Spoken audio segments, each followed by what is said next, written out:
ठरलं तर मग मालिकेच्या पुढील भागामध्ये आपल्याला बघायला मिळेल की सायली गरोदर असल्यामुळे आता प्रतिमा म्हणते की मी काही दिवस सायलीला माझ्या घरी घेऊन जाते.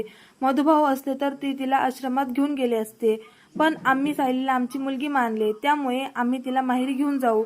तर कल्पनाला हा निर्णय पडतो आणि ती सायलीला म्हणते की तू तिथे जाऊन राहा.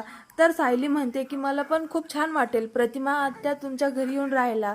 तर अर्जुन म्हणतो की जरी मी तिथे नसलो तरी सुद्धा मी तुझी पूर्ण काळजी घेईल. इकडे प्रतिमा माने तिच्या घरात तयारी सुरू असते, कारण सायली राहायला येणार असते. माझ्या सख्या मुलीला मी जे प्रेम दिलं असताना ते आता सायलीला देणार आहे. प्रियाने मुलगी बनून आमचा विश्वासघात केला, तर सायली मुलगी नसूनही आम्हाला किती प्रेम करते. तर अर्जुन एका माणसाला पाठवून घरामध्ये सेफ्टी झोन तयार करतो. प्रतिमा म्हणते की सायली किती भाग्यवान आहे, तिला अर्जुन सारखा नवरा मिळाला. तर इकडे रविराजला आता सायलीमध्ये त्यांची तन्वी दिसते. तर आता खऱ्या अर्थाने सायली तिच्या आईबाबांसोबत राहत आहे. तर मित्रांनो, घरामध्ये तिला आता संपूर्ण भूतकाळाची जाणीव होऊ लागते, कारण ती तन्वीच्या खोलीत राहते. तिला तन्वी दिसत असते, म्हणूनच सायलीला चक्कर येऊन खाली पडते.